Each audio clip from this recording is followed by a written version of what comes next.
how to price my coaching service? That's a great question. Okay, so this is how I would do it. Whatever pricing that I set, I always want to start from the lowest price and then bring up. You know, some people like they'll start high and then if it doesn't work they'll bring it down, but I don't do that. I start low and then I bring it up. And here's the reason why. It's a lot easier to raise prices than to lower prices. Like you're like, what the fuck you're talking about? Isn't it easier to lower prices? No, it's not easier to lower prices. It's easier to raise prices. Because think about this, right? Let's say you're selling a coaching service and somebody bought your 6 month worth of coaching service for, let's say, $100 a month. And then you raise the price to $200, right? Then that first person who's still, that first person is going to feel like, oh, I got a deal. And the second person is going to be like, I should sign up now before the price goes up. But what happens is if it used to be $200 and now it's $100, what happens is that person is going like, oh, this guy used to charge $200, but now he's only charging $100. That already turns them off. Like, oh, something must be wrong here. There's a reason. When you see a business, okay, when you see somebody lower their price, when you see a company that lower the price of their product or service, immediately where does your mind go? They must not be doing well. Oh, people must not be buying it. That's why they had to lower their price, right? So if you used to charge $200 and now you're charging $100, do you think that's gonna do you think all your audience that was like, oh, they used to charge $200, you think they're gonna be now excited, but like, oh, it's only $100? No. They're gonna be like, oh, actually, this guy sucks. Like, he can't even sell the $200, so he had to lower his price to $100. Do you understand what I mean? So that's why that doesn't work. What you wanna do is you wanna start at $100, or you wanna start at whatever price the lower end of the price that you feel confident with. Meaning, if you charge this price, that you're not gonna lose everyone, right? Like, you're gonna actually get clients at that price. And from that point on, what I do is this. Every time I get 4 clients in a row that doesn't negotiate, meaning I tell them, okay, it's gonna be $100 an hour. And the client's like, okay, that's fine. And another client goes, okay, that's fine. Another client goes, okay, that's fine. 4 in a row, right? 4 in a row. If the client says yes, then I'll double my price. And I'll make it $200. And then at $200, 4 in a row, again, 4 clients in a row say yes, then I'll double it again, go to $400. And at $400, if 4 clients say yes in a row again, then I'll double my price, go to $800. This is exactly how I went from charging $5,000 websites to $100,000 websites. Like, we used to charge $5,000 for a website. Now we charge $100,000 for a website. And the way we got there is by doubling my price every time client says 4. 4 clients say yes.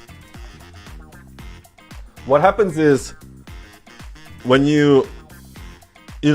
the market, well, I guess what I'm trying to tell you is this. The market will tell you how much you're worth. You can try to sit there and try to be like, oh, I'm worth this much, I'm worth that much, like, that's why I don't get it, right? Like, this is what I don't get when people say, oh, know your worth and charge what you're worth and all of that.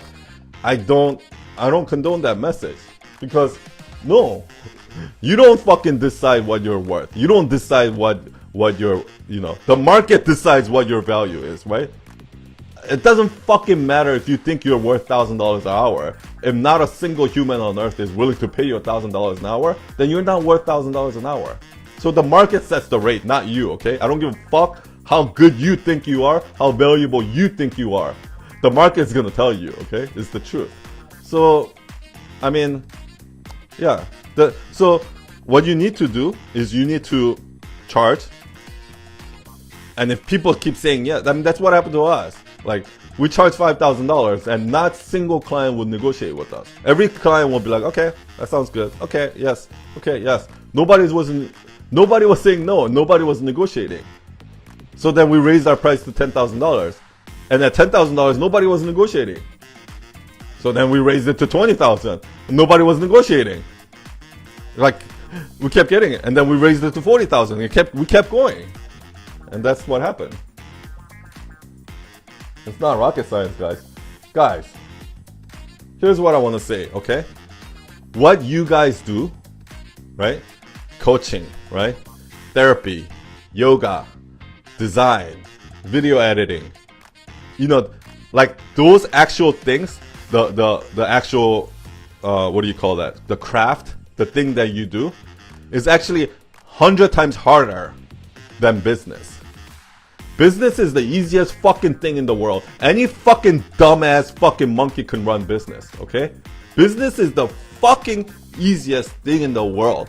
Everything in business is just fucking logic like this. It's some basic logic, okay? How much you charge? Oh, you charge this. If everybody says, then you raise it. If everybody says yes, or raise it. You raise it. You raise it. You keep raising the prices until people say no, that's too high. And another person says no. Another person says no. Another person says no. Then you lower it.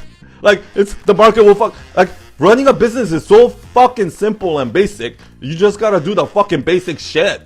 It's that nobody wants to. It's just that everybody let their emotions take over and don't do the logical basic things. But business is so fucking easy. Any fucking dumbass can run a business. The hard part is the work that you do. If you're a coach, the coaching is the hard part. If you're a designer, the designing is the hard part. If you're a website builder, building a website is the hard part. Running the business is the fucking easy part. If you're fucking great at making websites, trust me, you'll have no fucking problem running the business. If you're great at design, you'll have no problem running the business. The problem is if you suck at what you do. The problem is if you suck at design, if you suck at coaching, if you're a bad yoga teacher, if you're a bad therapist, then no matter how much fucking business you learn, you're not gonna grow because you just suck at what you do. That's the thing that Steve Jobs said. What Steve Jobs realized when he started Apple, it was like, actually fucking running a business is fucking easy. It's the easiest thing in the world. Like, inventing the Apple One, that's hard. You know? Inventing Tesla, that's hard. Running a business where you just sell that shit, any monkey could do that shit, okay? That shit is fucking easy.